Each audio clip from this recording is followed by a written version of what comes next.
Hello and welcome students. इस video में आज हम सीखेंगे किसी ऑब्जेक्ट की पोजीशन को मेजर करना, पाथ लेंथ क्या होती है और डिस्प्लेसमेंट क्या होता है। इन तीनों के बारे में हम स्टडी करते हैं। आइए शुरू करते हैं। How to measure position of an object. किसी ऑब्जेक्ट की पोजीशन को निकालना हो तो डियर स्टूडेंट्स, सबसे पहले हमें जो ज़रूरत पड़ती है वो होता है रेफरेंस पॉइंट, या जिसको हम ओरिजिन कहते हैं। किसी ऑब्जेक्ट को हम कहाँ से मेजर करना शुरू करते हैं। सपोज हम फर्स्ट केस लेते हैं वन डायमेंशनल मोशन में। If an object is moving in one dimension, suppose कोई ऑब्जेक्ट यहाँ से चलना शुरू करता है, या किसी ऑब्जेक्ट को हम यहाँ से ऑब्जर्व करना शुरू कर सकते हैं। किसी ऑब्जेक्ट को हम यहाँ से ऑब्जर्व करना शुरू करते हैं तो इस पॉइंट को हम क्या कह सकते हैं, रेफरेंस पॉइंट और ओरिजिन। यहाँ पर हम इसको रेफरेंस पॉइंट या ओरिजिन मान सकते हैं। अब यदि कोई object suppose it is moving along x axis, तो ओरिजिन से मान लो एट एनी टाइम, किसी टाइम t1 पे ऑब्जेक्ट यहाँ पहुँचता है पोजीशन x1 पे। At any time t1 object is at position x1, तो इजीली हम ये डिस्टेंस मेजर कर लेंगे, ये जो लेंथ है इसको मेजर कर लेंगे। तो हम क्या कह सकते हैं कि ऑब्जेक्ट की पोजीशन क्या है, x1। मान लो किसी टाइम के बाद में और किसी टाइम t2 के बाद में ऑब्जेक्ट यहाँ पहुँचता है x2 पे, तो दोबारा से इस पोजीशन को मेजर कर लेंगे। तो हम क्या कह सकते हैं कि इसकी पोजीशन क्या है, this distance is its position. अगर हम इसकी पोजीशन में चेंज निकालना हो, suppose we have to find change in position in time interval, change in position in time interval. ये जो टाइम इंटरवल हमारा कौन सा, t1 पे ऑब्जेक्ट कहाँ था, x1 पे। अब हमने मान लिया और कोई टाइम t2 पे कहाँ पहुँच गया, x2 पे। जैसे मान लो टाइम इंटरवल का मतलब मैं ये बताता हूँ कि यहाँ पर मान लो हम ये कहते हैं कि टाइम हो रहा है हमारे पास में 9:15 और ये 9:20 पे यहाँ पहुँच जाता है, तो टाइम इंटरवल कितना हुआ, 5 मिनट। ये वाले 5 मिनट, इस 5 मिनट में इसकी पोजीशन में चेंज क्या आएगा, x2 में से x1 घटा देंगे। अगर हम ये कहते हैं कि मान लो x2 की वैल्यू सपोज 30 मीटर और ये x1 है 20 मीटर, तो 5 मिनट में इसकी पोजीशन में चेंज कितना आएगा, 30 minus 20 that is equal to 10 metre. So one dimensional motion में we can measure the position of an object by simply measuring the distance. इसी प्रकार से यदि हम बात करते हैं if an object is moving in 2 dimension, तो 2 डायमेंशनल मोशन के केस में किसी ऑब्जेक्ट की पोजीशन को मेजर करने के लिए हमें क्या चाहिए, 2 dimensions. Suppose O is origin और रेफरेंस पॉइंट। अब कोई ऑब्जेक्ट मान लेते हैं ये एक्स वाई प्लेन है। Suppose any object is moving in x y plane at any time object is present at this point P। तो इस P की पोजीशन क्या होगी, कैसे निकालेंगे हम, P से x एक्सिस पे परपेंडिकुलर डाल देते हैं, P से y एक्सिस पे परपेंडिकुलर डाल देते हैं।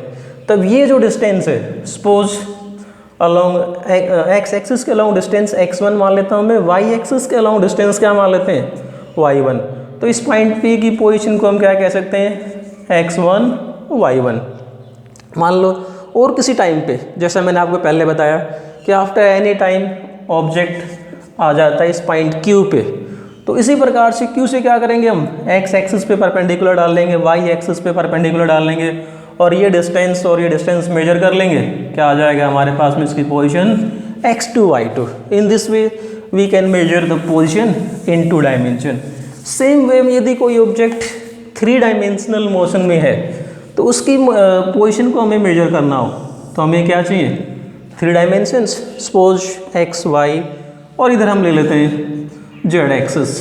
देन अब यहाँ पर इस ऑब्जेक्ट की पोजीशन को निकालने के लिए हम क्या करेंगे, मान लो ओ इज ओरिजिन। जैसे हम कोई एग्जांपल लेते हैं, suppose dear students, 3 dimensional motion के केस में हम पोजीशन कैसे निकालेंगे।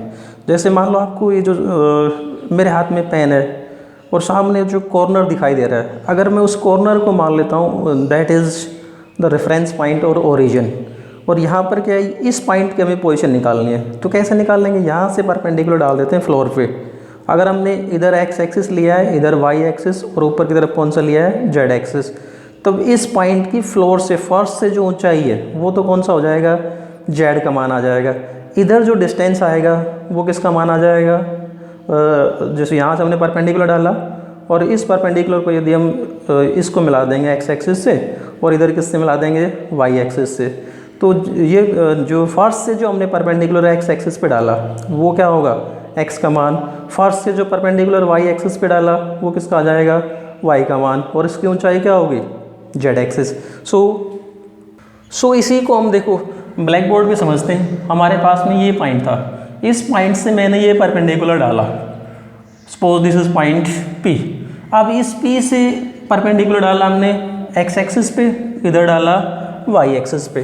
तो एक्स एक्सिस के अलोंग ये जो डिस्टेंस है ये तो क्या हो गया, x1। वाई एक्सिस के अलोंग ये वाला जो डिस्टेंस है ये क्या हो जाएगा, y1। और इसकी ये जो हाइट है, यहाँ से हमने परपेंडिकुलर डाला था, ये जो हाइट आएगी ये किसका मान हो जाएगा, z1 का। सो इसकी पोजीशन क्या आ जाएगी, एट दिस पॉइंट, इस पॉइंट पे इसकी पोजीशन क्या होगी, x1 y1 z1। So in this way we can measure the position of an object. Dear students, अब हम बात करते हैं पाथ लेंथ और displacement. What is meant by path length and displacement. देखो इनको समझने के लिए हम एक एग्जांपल लेते हैं। मान लो कोई आदमी यहाँ से चलना शुरू करता है, पॉइंट ए से सीधा चलता है 3 मीटर, यहाँ पहुँचता है पॉइंट बी पे। पॉइंट बी पे चलने के बाद में सी पे यहाँ से 90 डिग्री पे टर्न लेता है, पॉइंट सी पे, सी की तरफ चलता है 4 मीटर, इधर गया 3 मीटर, इधर जाता है 4 मीटर। तो अब यहाँ से हम इसकी जो हम ये मेजर करें कि ये आदमी कितना चला। तो यहाँ पर हमारे पास में देखो इसकी लेंथ को मेजर करने के लिए 2 रास्ते हैं। एक तो ये इधर से गया ए से बी, फिर गया बी से सी। तो ये जो डिस्टेंस हम इस तरीके से मेजर करेंगे, ये क्या होगा, एक्चुअल पाथ जो इस आदमी ने ट्रेवल किया है। दूसरा तरीका क्या है कि यदि मैं सीधा ए को सी से ज्वाइन कर देता हूँ तो हमारे पास में शॉर्टेस्ट डिस्टेंस आ गया। इस आदमी ने जो शॉर्टेस्ट डिस्टेंस कवर किया है, इसको हम कहते हैं कि ये क्या है, इसकी इनिशियल पोजीशन। अगर ये ऑब्जेक्ट ए से चलना शुरू करता है तो इसको हम क्या मान सकते हैं, इसकी इनिशियल पोजीशन। और कुछ टाइम के बाद में सी पे पहुंचता है और हम इसी को क्या नाम दे देते हैं, फाइनल पोजीशन। तो ये जो ए सी है, this is the shortest distance between initial position and final position. और ये क्या है, A to B, B to C, this is actual path travelled by this object. Dear students, और example लेते हैं हम इनको समझने के लिए। मान लो ये हमारे पास में, let us consider a semi circle. ये हमारे पास में कोई सेमी सर्कुलर पाथ है और इस सर्किल का जो रेडियस है, सपोज हम मान लेते हैं इट इज़ 7 किलोमीटर। अब देखो कोई ऑब्जेक्ट यहाँ से चलना शुरू करता है और इधर से गया और यहाँ पहुँचा।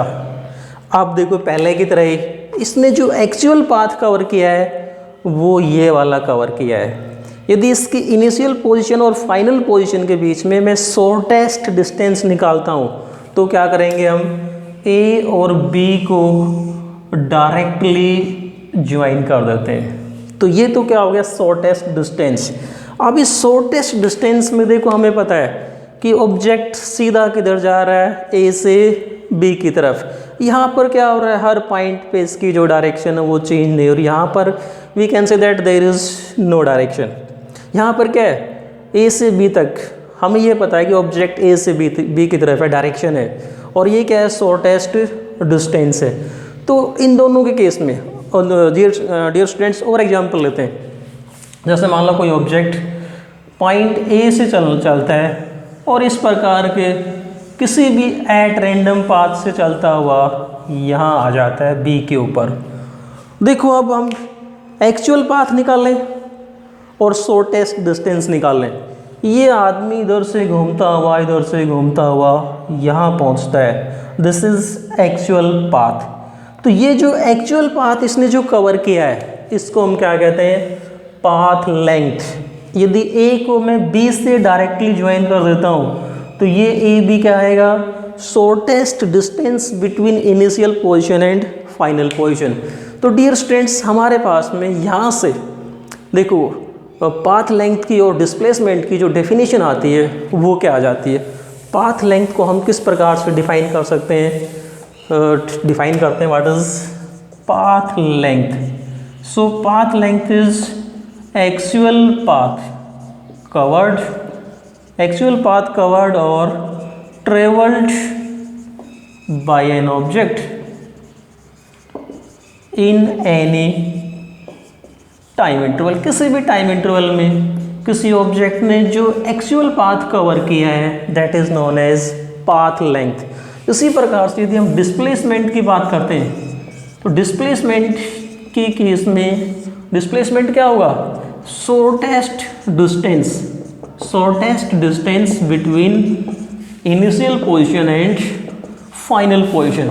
We can say that displacement is shortest distance between initial position and final position of an object, initial position and final position of an object in any time interval। किसी भी टाइम इंटरवल में object की initial और final position के बीच में जो shortest distance है उसको हम क्या कहते हैं, डिस्प्लेसमेंट कहते हैं।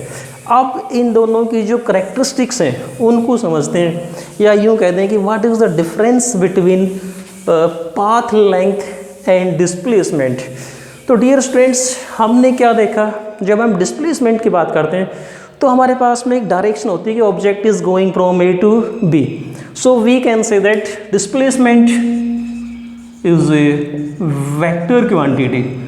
क्या होता है displacement, is a vector quantity, while path length या जिसको हम डिस्टेंस भी कह देते हैं, पाथ लेंथ और distance is a scalar quantity.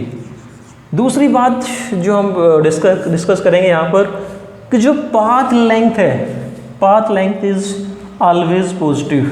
Path length और डिस्प्लेसमेंट की जब हम बात करते हैं तो ये क्या होता है, ऑलवेज पॉजिटिव, वाइल डिस्प्लेसमेंट में बी पॉजिटिव, नेगेटिव और जीरो। देखो कैसे हम इसको समझते हैं कि डिस्प्लेसमेंट कैसे पॉजिटिव हो सकता है, नेगेटिव हो सकता है या फिर जीरो हो सकता है। जैसे कोई ऑब्जेक्ट है, suppose an object moves in a circular path, कोई ऑब्जेक्ट ए से चला वापस ए पे आ गया, देन डिस्प्लेसमेंट क्या होगा इसका, ए से चला वापस ए पे आ गया, इनिशियल पोजीशन क्या थी ए, फाइनल पोजीशन क्या है ए, सो शॉर्टेस्ट डिस्टेंस कितना हुआ, जीरो। इट मीन्स यहाँ पर डिस्प्लेसमेंट क्या हो गया, जीरो। बट पाथ लेंथ क्या होगा, ये जो इसने जो पाथ कवर किया है, या यूँ कह दें कि सर्कमफेरेंस ऑफ दिस सर्कल, इस सर्कल की जो सर्कमफेरेंस जो आएगी वो क्या होगा, पाथ लेंथ। अब यदि मान लो ये 2 चक्कर लगाए और फिर ए पे पहुंच गया तो भी डिस्प्लेसमेंट कितना होगा, जीरो होगा। पाथ लेंथ जितनी बार चक्कर लगाएगा उतनी बार ही सर्कमफेरेंस को उतने से मल्टीप्लाई कर देंगे, क्या आ जाएगा, पाथ लेंथ। सो हम ये कह सकते हैं कि पाथ लेंथ क्या होगा, हमेशा पॉजिटिव, ठीक है। और जो डिस्प्लेसमेंट है, क्या बताया हमने, डिस्प्लेसमेंट क्या हुआ, इस केस में मैंने आपको बताया जीरो हो सकता है। तो suppose object is moving from A to B through this path, then this shortest distance is displacement. इस केस में क्या होगा, displacement positive. If object is moving from A to B and we measure from B to A, तो क्या होगा, इसको हम क्या कह सकते हैं, we know that vector display, vector को रिप्रेजेंट के लिए हम वेक्टर्स को रिप्रेजेंट करने के लिए हम क्या करते हैं, एरो हेड का यूज़ करते हैं। इस वेक्टर ए बी को मान लो मैंने ये लिखा ए टू बी, तो यदि हम इसी को हम बी से ए की तरफ मेजर करेंगे तो यहाँ पर क्या लगा देंगे, नेगेटिव, कि object is moving from A to b but negative shows that direction is opposite to b to a, b से ए की अपोजिट है। सो डिस्प्लेसमेंट में बी नेगेटिव, पॉजिटिव और zero, but distance is always positive. इसके अलावा देखो हम ये कह सकते हैं कि जो ए से बी तक, suppose a is initial position and b is final position. Dear students, अब ए से बी तक का जो पाथ है वो हम देखो कह सकते हैं कि अगर हमें ये पता हो कि कोई ऑब्जेक्ट ए से चल के बी के ऊपर आया है तो there are so many paths. इधर से भी आ सकता है, इधर से भी आ सकता है, इधर से भी आ सकता है, इस प्रकार से घूम के भी आ सकता है। लेकिन यदि हम डिस्प्लेसमेंट की बात करेंगे तो डिस्प्लेसमेंट क्या होगा? Displacement between two point is unique. केवल ये एक रास्ता है जो ए से बी तक को बताएगा हमें। तो डिस्प्लेसमेंट क्या है? यूनिक है। पाथ लेंथ या डिस्टेंस की बात करते हैं तो वो यूनिक नहीं होता। There are so many ways in reaching from one point to another point. Dear students, let us take one more example to find distance and displacement. Suppose an object is moving in a circular path और हम ये कहते हैं कि ये object A से चल के B तक यहाँ पहुँचता है और ये क्या हमारा सर्कुलर पाथ हो गया। तो इस लेट मान लेते हैं कि हमारे पास में ये जो सर्किल है इसका रेडियस मैं मान लेता हूँ 7 kilometre. Suppose object is moving from A to B.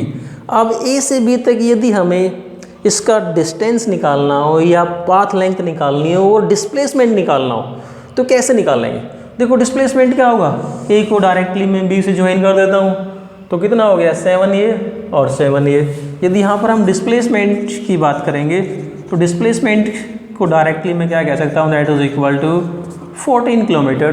Displacement का जो मैग्नीट्यूड आ जाएगा वो कितना हो गया 14 किलोमीटर। यदि डिस्टेंस निकालोगे तो डिस्टेंस निकालने के लिए हमें ये दूरी चाहिए और ये क्या है, circumference of a semi circle. Semi circle है ये, तो इसका सर्कमफेरेंस क्या होगा, that is equal to, we know that circumference of a circle क्या होता है 2 पाई आर। सेमी सर्किल है, सेमी सर्किल के लिए सर्कमफेरेंस क्या आ जाएगा pi r. So path length यदि हम निकालें, पाथ लेंथ ए से बी तक तो क्या आ जाएगी, पाई मीन्स 22/7 इंटू रेडियस कितना है 7 किलोमीटर, कितना आ जाएगा 22 kilometre. So this path length is 22 kilometre and displacement is 14 kilometre.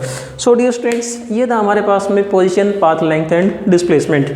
Next video में हम बात करेंगे स्पीड एंड वेलोसिटी। तो वहाँ पर ये वाला कंसेप्ट हम यूज़ करेंगे स्पीड और वेलोसिटी में, पाथ लेंथ और डिस्प्लेसमेंट का, इसलिए इस कंसेप्ट को डिस्कस करना ज़रूरी था।